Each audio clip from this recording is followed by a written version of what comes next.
Hey everyone, welcome to another video. My name is Lori and welcome to my channel and my life. So today guys, I just wanted to give you an update.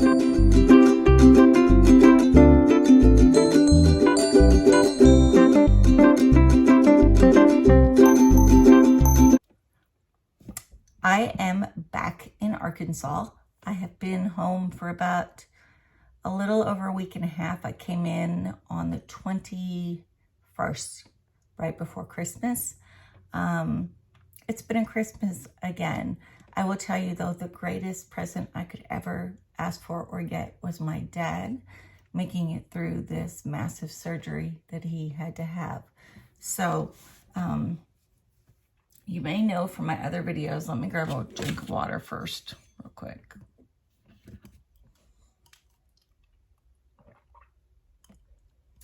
Y'all know my Sjogren sometimes is harsh on me. So, hopefully we're good there.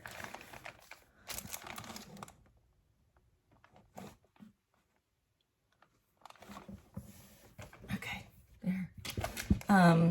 As you all know, my dad, on my birthday, actually in November, on November 14th, had a heart attack. He was taken to the hospital that night while getting scans and tests done. He had a second heart attack.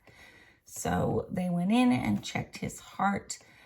One of the arteries to the heart was completely blocked and they said they could not save it. The other three arteries were 99% blocked, and basically he was going to die without getting the surgery, the bypass surgery.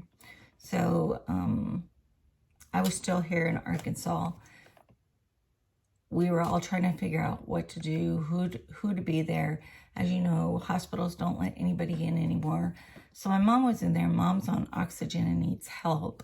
So they allowed my sister to take my mother in, and those were the only two people that were allowed there when he was in the hospital. As you know, Mom's on oxygen and has a lot of her own pain issues and problems. So they did the bypass surgery, took arteries out of the legs and inserted them where the damaged arteries were. I don't know all the logistics to the surgery. I just know kind of what I was told. My sister is actually a nurse. So I guess they have to break the breastbone and some ribs and to get into the heart. So after surgery, he was in ICU and he was on oxygen and I think on the ventilator in the very beginning. So we at that time just didn't know which way he was going. I just prayed for God to do his thing and to take care of my father and to help him pull through if that was God's plan. So after that, he came home. I think the surgery was on Thursday. He came home on Monday. My older brother stayed there with my dad the entire time. Let me tell you, he's 2 years older than me, and he's also blind. So is my younger brother. My sister is the only one that's not. And Dad, the only place Dad could lay and be comfortable was in the recliner, in one of the recliners in the living room. So he came home, had a catheter in, oxygen on.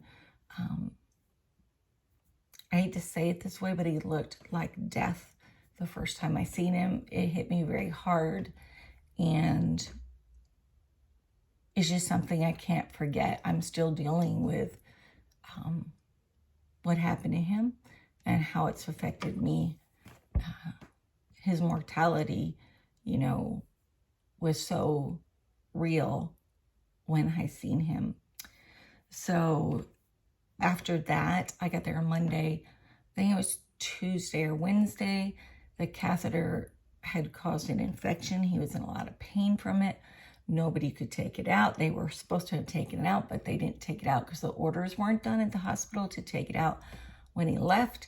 So he went back into the hospital and had a bad infection after open heart surgery. He had to be on IV antibiotics for the day he went in and the day after. It's sad in California. So he had just had a triple bypass, and now he has this infection, and he sits in this chair for 6 hours.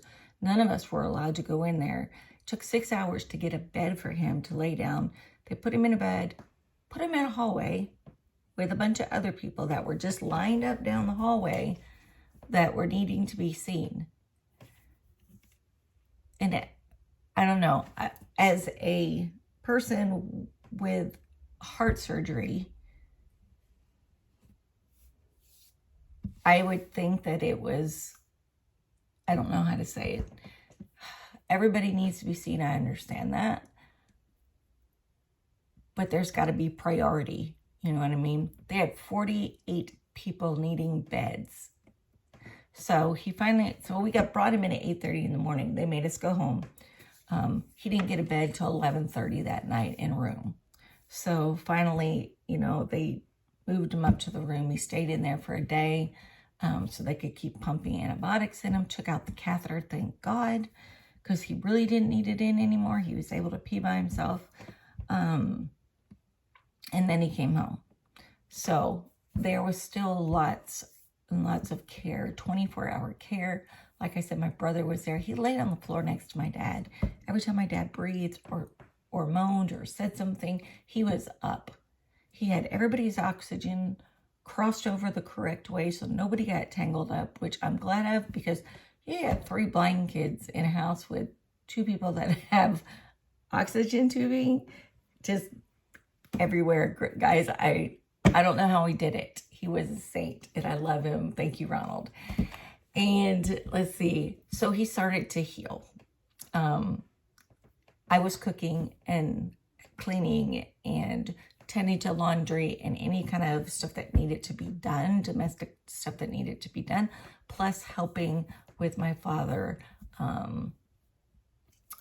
Towards the end of my stay, I was there 3 weeks. So towards the end of my stay, we started walking in the backyard. I will put a little clip in here so you can see my dad walk. There's Dad. We're walking. We're doing the backyard walk. You want to go over to that side and then go down? Okay. Feels good, doesn't it? Yeah.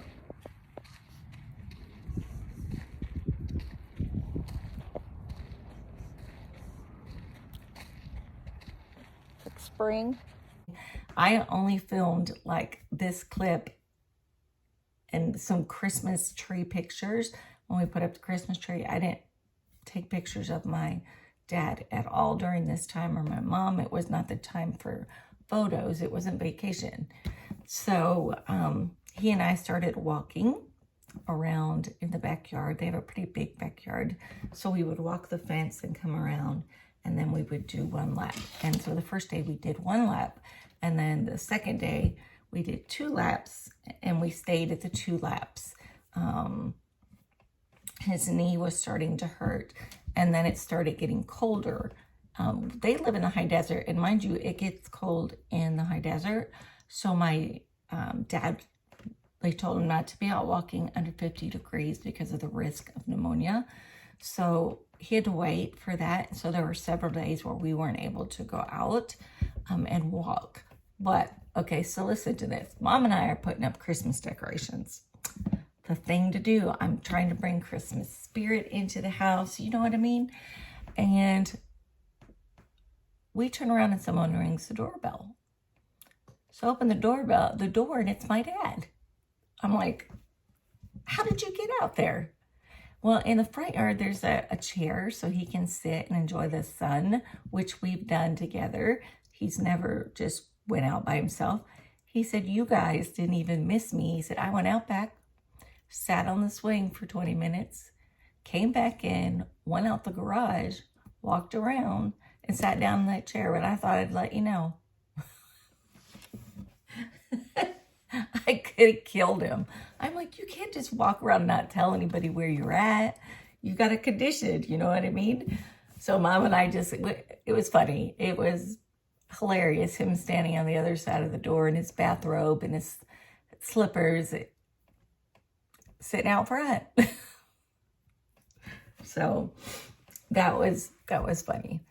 You know, as time went on, things got easier for my father to walk better, to eat more. He started eating more. At first, he couldn't taste anything. He got off the oxygen.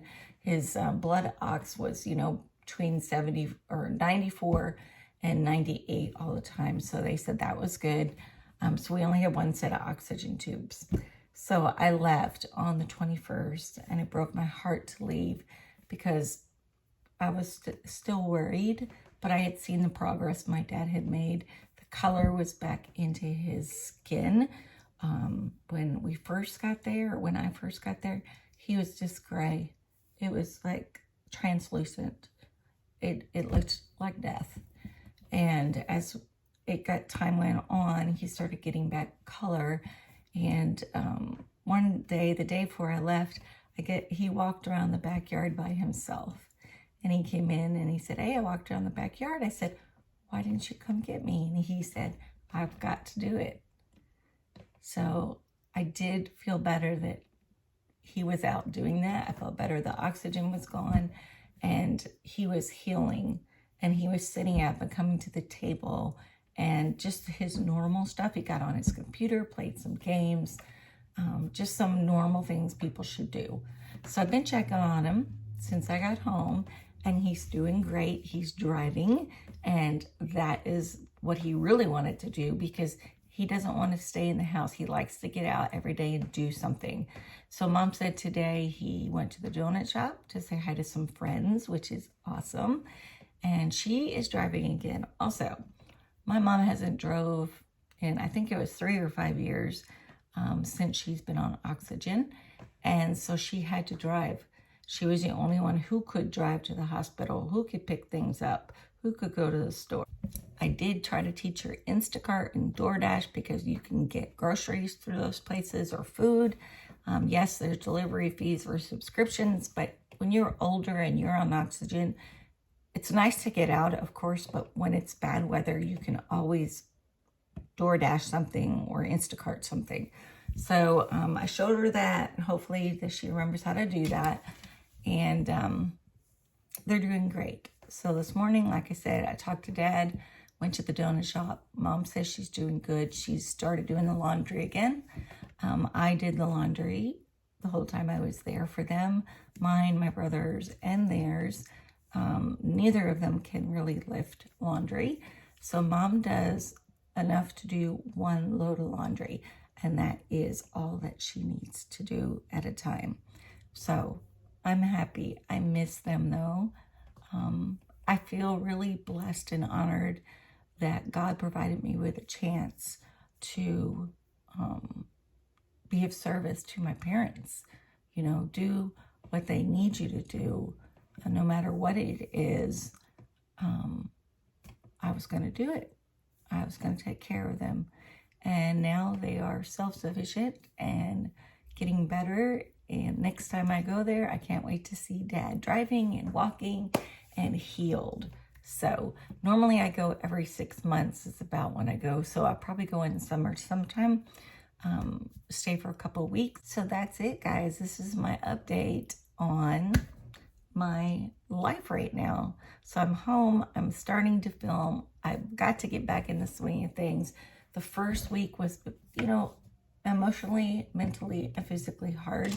My body kind of took a beating for the 3 weeks when I was gone. I was doing a lot of stuff I don't normally do, but like I said, I am blessed to be able to get to do that. So I'm starting again today. Today is New Year's Eve, and these are the first videos. I did a pink sugar video, and then I'm doing this update. So guys, I also have, I'm gonna open this up. This is a shirt. Let me get it open. I guess if I use the scissors, right? So it's called eternallife.com. It's a Christian organization. Every Friday they have $5 shirts. Okay, let's see what I got, guys.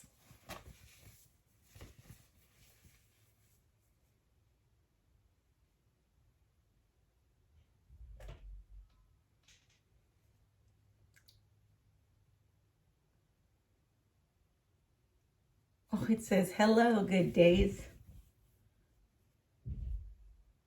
Cute, cute, cute. Okay, so my shirt says, hello, cold days. So this is the one that I got, I think it was $5, and then you pay for shipping. So it's pretty good for quality-wise, the shirt. I haven't had any problems with them shrinking or peeling off or anything like that. But so this is super cute. It's another little winter shirt for or from Eternal Life. So guys, that's it. Okay, that is my update. You're going to see a bunch of new videos coming out. I fixed my necklace. So you're going to see new videos coming out. I have lots of boxes and packages to go through, but you're also going to start seeing more videos on my life. I bought a new white cane recently and some magnifiers, and I am going to be showing you this in a new video. So if you're not subscribed, please subscribe down below. Hit the bell button so you're notified when I put out new videos, and the like button. So guys, I'm at like 267, I think, subscribers. I'm on my way to 500, guys. So if you don't mind, if you're not subscribed, please subscribe and join me in sharing my life. So I hope everybody has a great day, and I will see you in the next video. Bye.